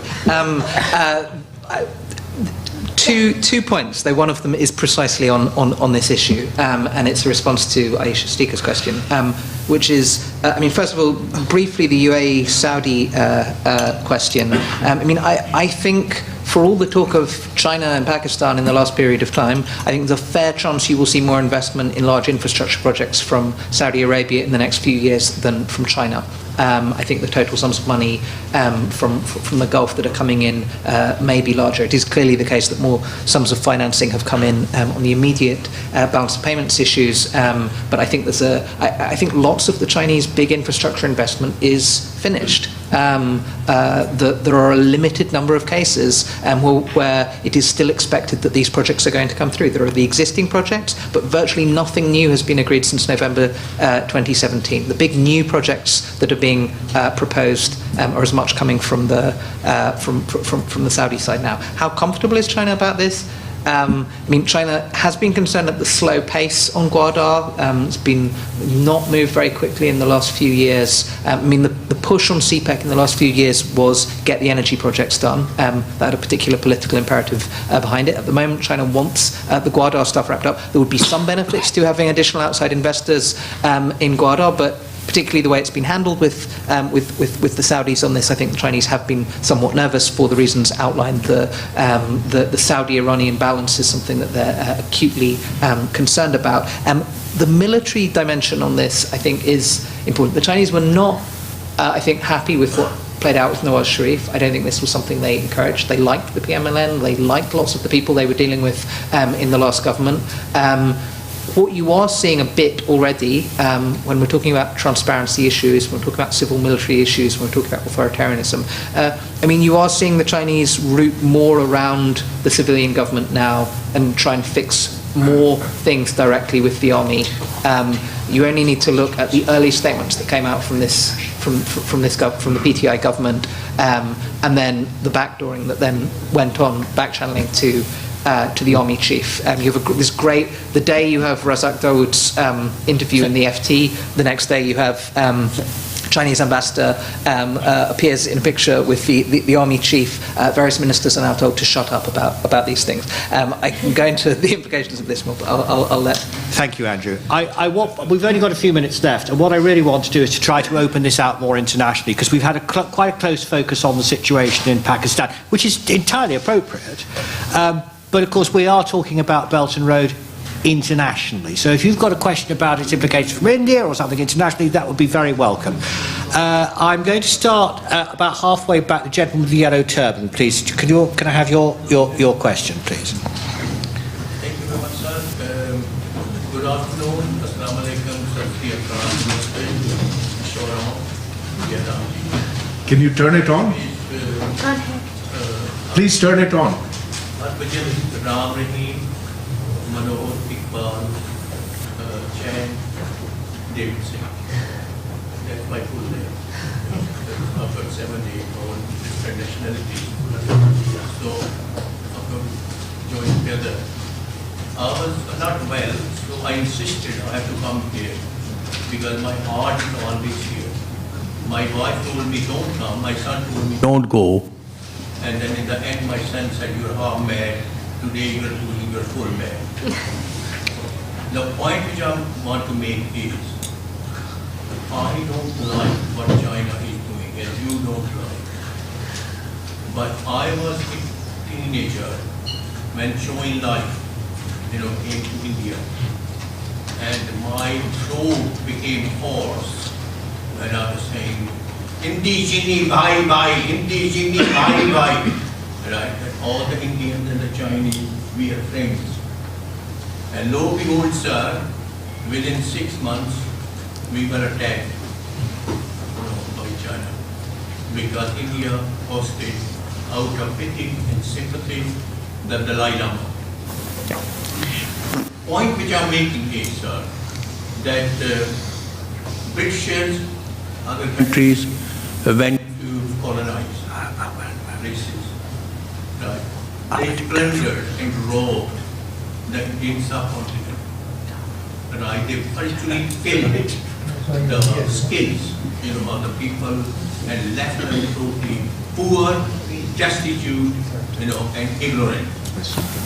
Okay. Politics, sir. I think you've made... Let me just finish that, sir. I think you've reminded us of a sad period in Asian history. We have to talk openly and honestly.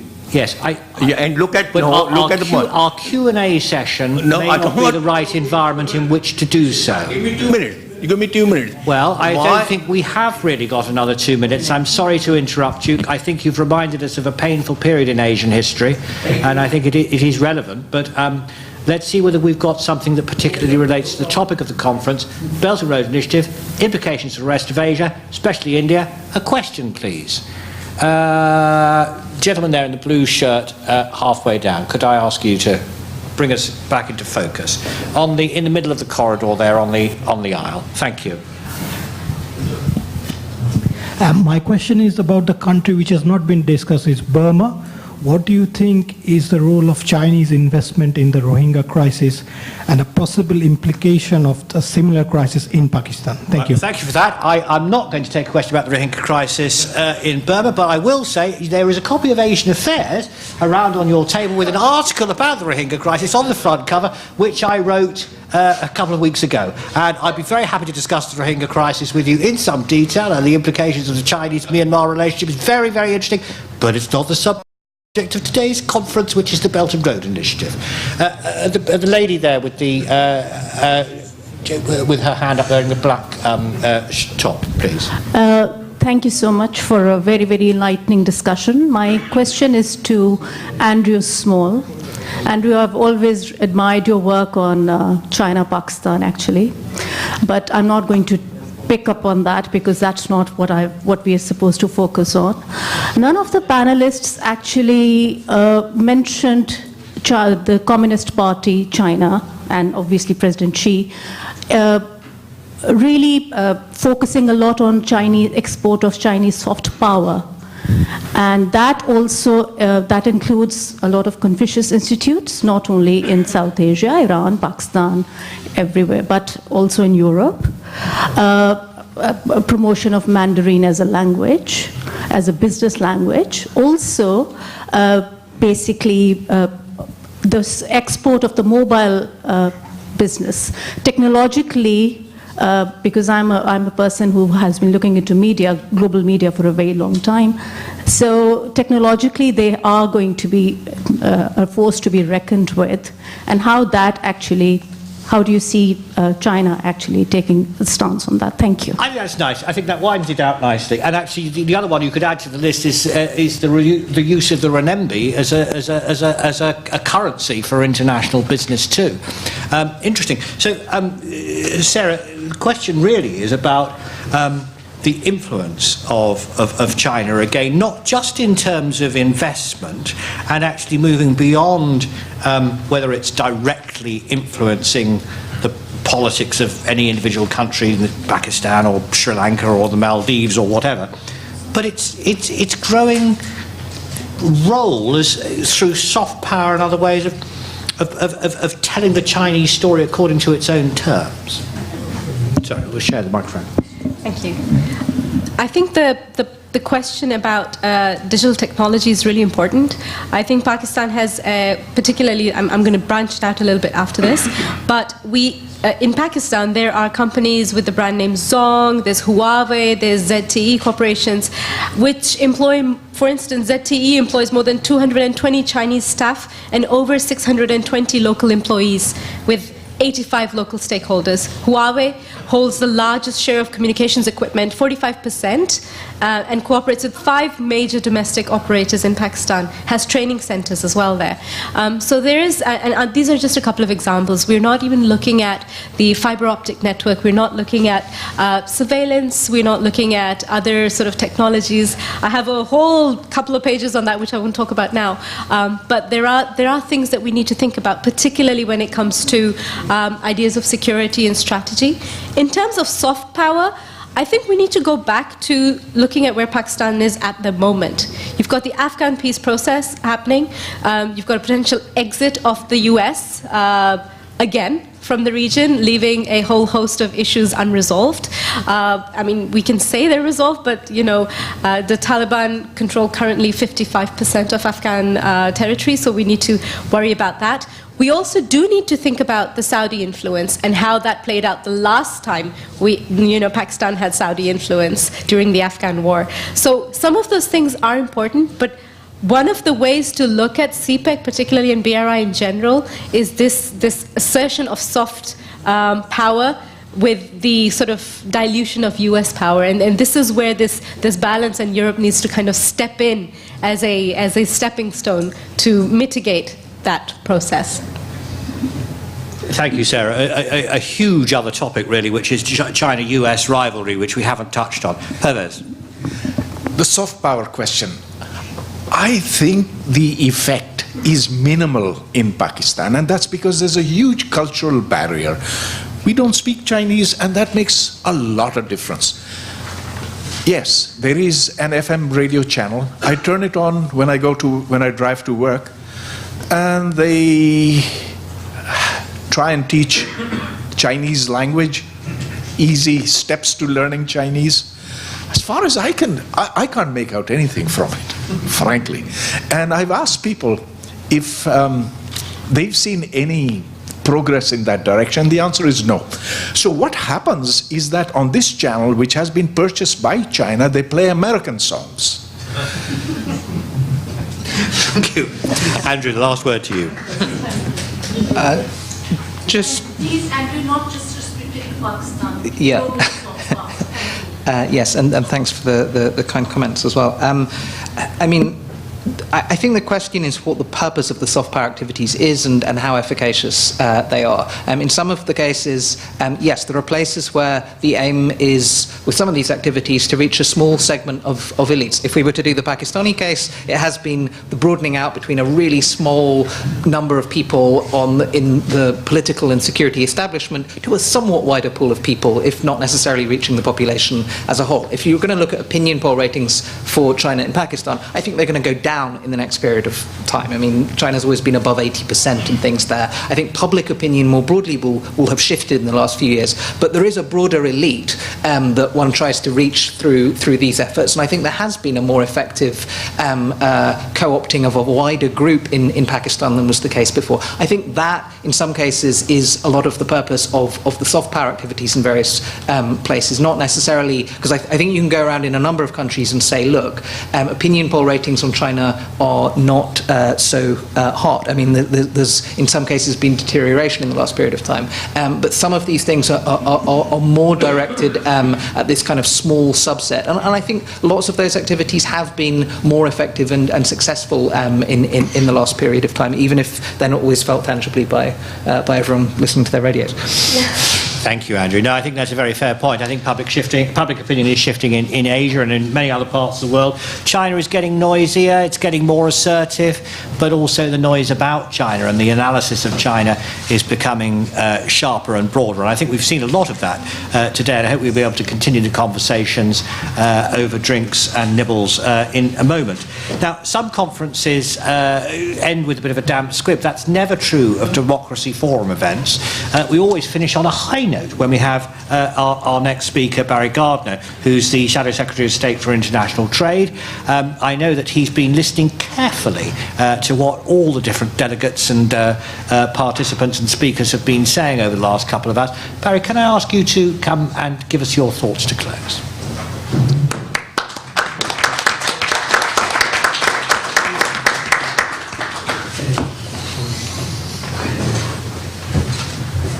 He says I have to go around that way, but actually if I speak like this, do I need a microphone? At the back, can you hear me? Okay, I'd rather not, because otherwise I'll never, I mean, look at this mess. I did love, I'm going to start in the middle, right? Because I love listening to Pervez Hoodbhoy. He's like a skepticism indicator with charm. And of course he took us back to the East India Company College, the honourable, as he reminded us, East India Company College. And, you know, around the dome of the East India Company College, I believe the quotation is as follows: "My sword and shield I leave to him who can get them. My marks and scars I carry with me to bear witness that I have served him who shall now be my rewarder." Okay?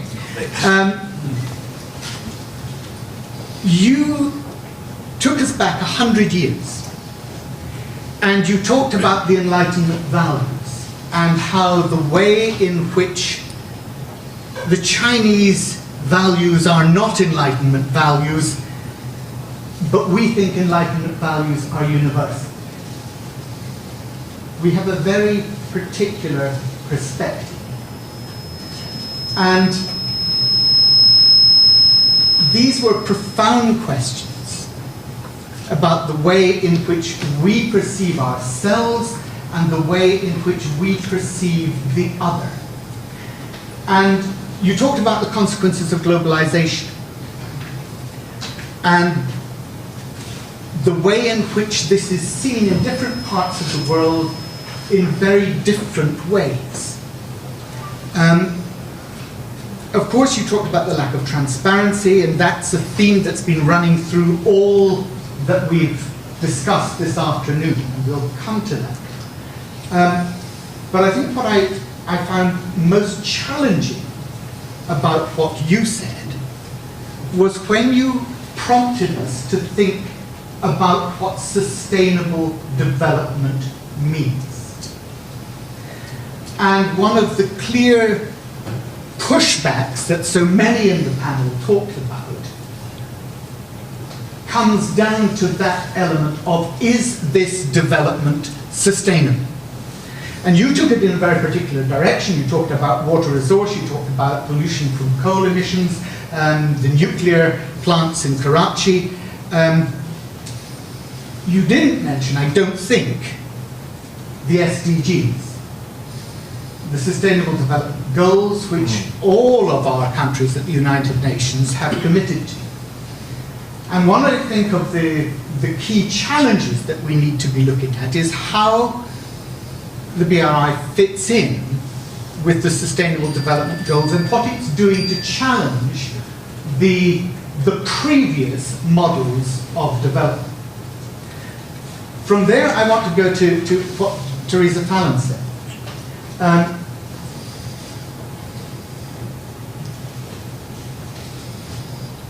And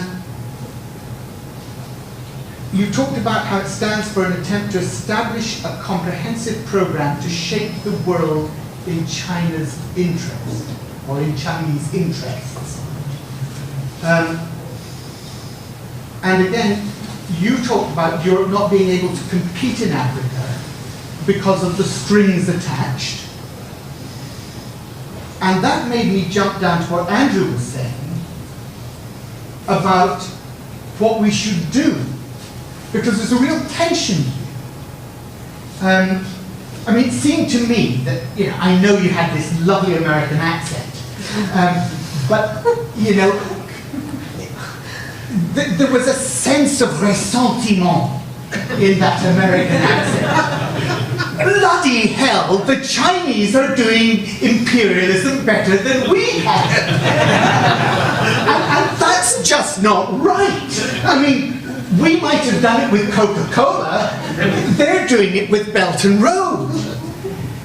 And that sense of just, I mean, if you were English, you'd have said, they're not playing cricket. But Andrew sort of said, well, what should we be doing about this? How should we be trying to compete? And he talked about stiffening the sinews. Transparency, again, transparency coming up over and over and over again in what everybody was talking about. Integrated overview of fiscal and debt. Engage on standards, engage on transparency. But and of course, in amongst all of that was the talk about corruption. And you can't get away from that. But then you have to look back at ourselves. And you have to remember, we're sitting here in a city, in a country, for which every dollar, I know we have 30 pounds, but for every dollar in aid that we give, $5 comes back in laundered money into this city. That's the reality of what's going on. So when we talk about transparency, when we talk about corruption and stiffening the sinews, well, we've a few sinews of our own that we need to stiffen. I told you this was a mess. Sarah, again, transparency, target sectors, governance. The state bank cannot create its own debt sustainability forecast. I mean, that is just staggering, isn't it? I mean, we're talking about sovereignty. We're talking about sovereignty. If your own state bank cannot create its own debt sustainability forecast, I mean, you're screwed, aren't you? It is a mess. You know? It is absolute mess. This invisibility of the financial flows. And then you go to, and I think you said this and not me, but the way I wrote this, I'm not sure. So forgive me if I'm putting my words into your mouth. I didn't mean to. But the delayed impact of debt distress. Your words, yeah? Yes, my words. Okay. The delayed impact of debt distress. And here I'm going to diverge for a minute, I think, into what Andrew was talking about. Because, I mean, you gave us some real, I mean, it just kept motoring, didn't it, what he said? And you talked about externalize China's internal approach, how it was doing the model of development that had gone on domestically and taking that out, and that belief that infrastructure creates development, and if there's problems with it, okay, well, that's just part of what development's about. And it reminded me of that Chinese phrase, first build roads. First build roads. And that is, I think, very much China's view of how you do development. It's about infrastructure. And there's so much I wanted to pick up, Andrew, from what you said about readjustment and the way that the scale is reduced, mitigation of the more onerous contract terms and debt rescheduling, all of that. But the thing that I really wanted to pick out was the trouble with roads. There's a problem with roads. If you first build roads, the problem with roads is that traffic goes both ways. And yes, you go out on that road and you have your, what did you call it, soft cultural, you know. But what you also have is you have the traffic that comes back to you. And all of that pushback is the traffic that is coming back. Now, it's coming back into a China that is markedly different from the China of a few years ago. The way in which President Xi has taken and centralized, really in the persona of the president, power within China, means that the questions now that are coming back along those roads can be destabilizing of the political hegemony in Beijing. And that is a potential instability that we should all be aware of. I'm not saying it's good, I'm not saying it's bad, I'm just saying we need to know the potential is there. It's that, what might be called feedback loop. And that can feed internal criticism. So, did I miss that bit out? I probably did, but I've probably spoken for too long anyway. Kathryn,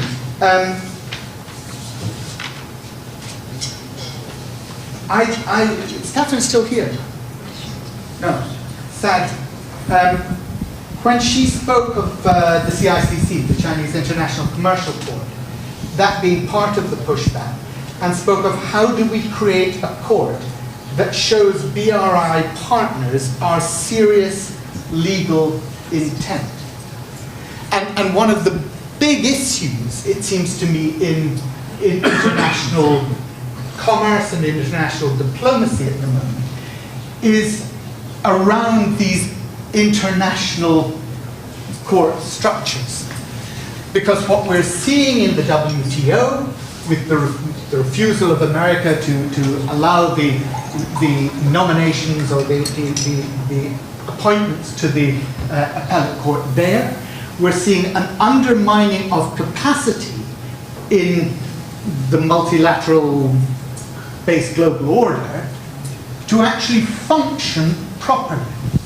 What we're also seeing in terms of international trade agreements, and New Zealand, I think, is the latest one of these, where New Zealand has now said, we will not be bound by the ISDS procedures, the international, the investor state dispute settlement procedures that exist within the Pacific Partnership, CCTT, I can't remember the letters. And the way in which we adjudicate these international disputes now is really at a very, very difficult point for international affairs. So where does it leave us? We've got huge amounts of intellectual stimulation this afternoon. But I really like the points that Sarah put up on the board at the end about where Europe can be in all of this and how we should be responding. In particular, learn how to compete with our own products on equal conditions. The most pertinent question of the afternoon was asked by Humphrey Hawksley. And let me try and quote it properly. He said, these countries need infrastructure. Are we able to respond with the same verve and imagination,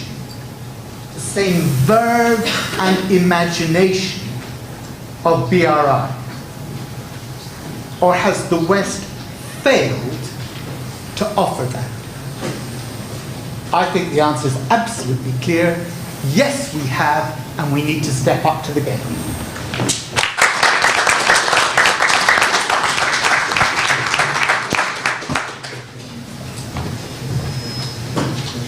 Thank you very much, Barry. As you said, we've had lots of intellectual stimulation today, and I loved your idea about the questions come back down along the road, along the Belton Road. Many questions raised, and it's great to have so many different perspectives. Thank you very much indeed for coming to join us for today's conference, and thank you very much indeed for the University of London and the Commonwealth Institute for hosting today's event. I hope you'll join us now for a few minutes of drinks and further conversation in the lobby. Thank you very much for all your attention today.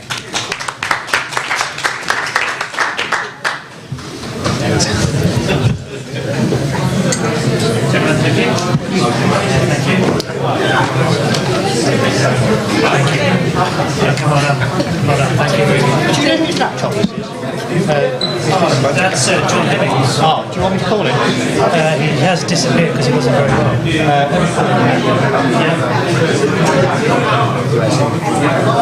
I'll send him a message.